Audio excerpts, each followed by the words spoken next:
The story of Krazy Joe was torn from yesterday's headlines, and it's as terrifying as tomorrow's.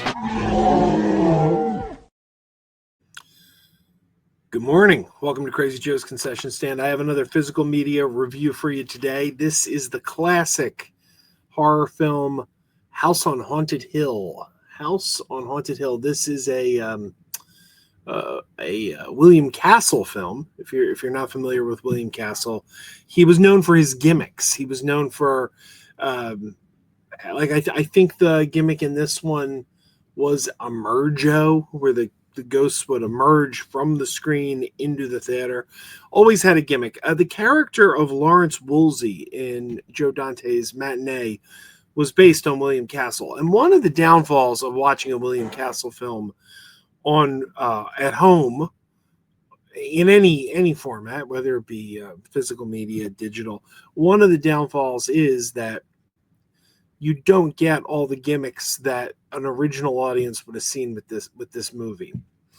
But this is a classic. Stars Vincent Price. He's an eccentric millionaire who gets some people to come to a private party in a haunted house, and they're going to win money if they could spend the night in the haunted house. And there is a murder mystery aspect to it. I don't know if we want to worry about giving spoilers for a movie this old. This is from 1959, so it's a pretty old film. It's actually in the public domain, I believe.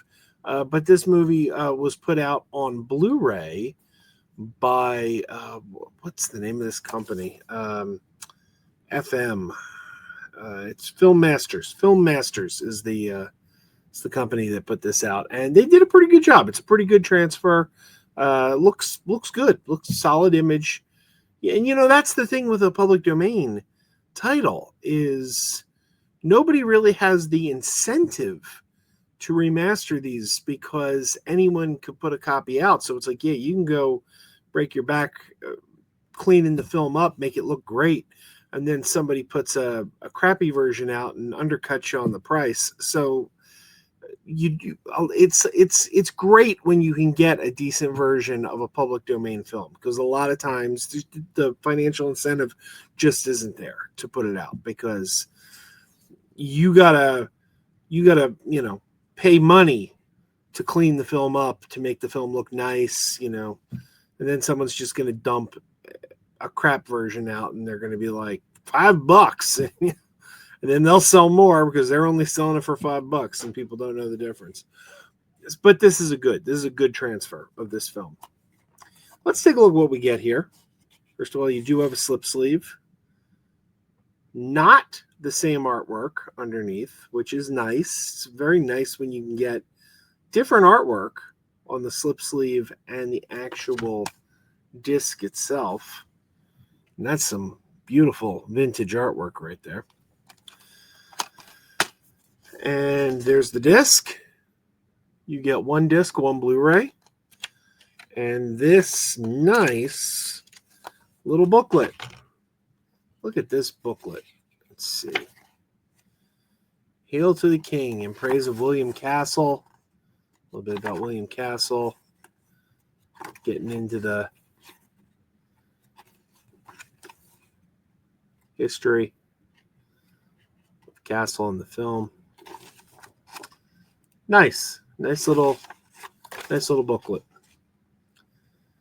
In 1988, Roger Ebert wrote, "Criticism quails in the face of the Naked Gun. The same could just as easily be said of Castle's independent productions. How can a critic possibly evaluate an act of gleeful nose-thumbing towards every traditional metric of assessment, especially one as deliriously loopy as the House on Haunted Hill?" Just give you a taste of what you get in this booklet here. So, very nice presentation. In terms of special features, well, you get a doozy. You get a doozy of a special feature here. A commentary track, feature-length commentary by a friend of mine who you've seen on this very channel before.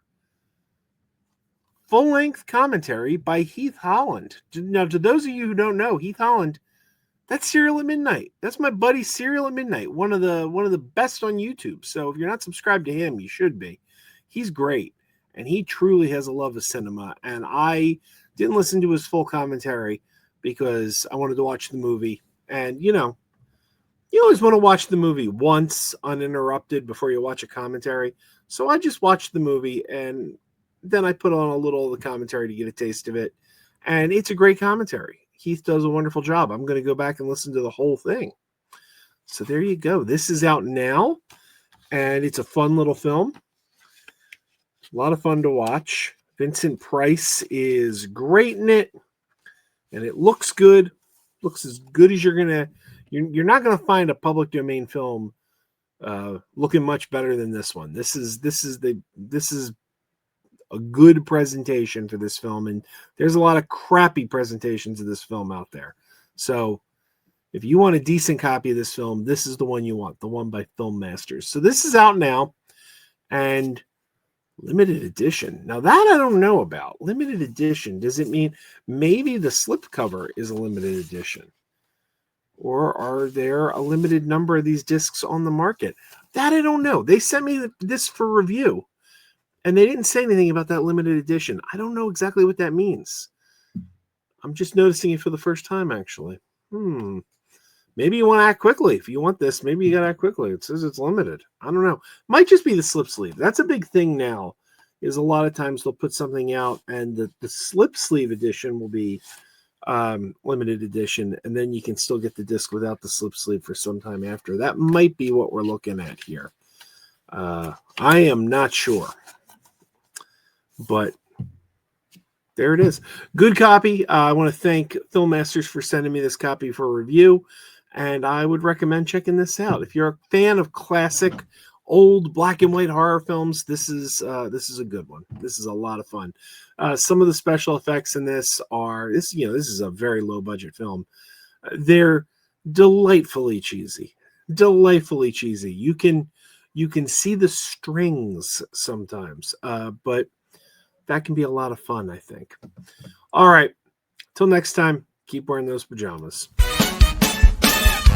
Keep wearing those pajamas with the plastic feet. Keep wearing those pajamas. Tell everyone you meet. Keep wearing those pajamas with the back door flap. Keep wearing those pajamas. Don't open it, it's a trap. Oh no, it's a trap. Some people call them PJs, some people call them jammies. They can come embroidered with big money and no whammies. They can have 100 tiny commander pajamas, but no matter how they look, just keep on wearing those pajamas. Keep on wearing those pajamas. Keep wearing those pajamas. I know we're having fun. Keep wearing those pajamas. And now the song is done.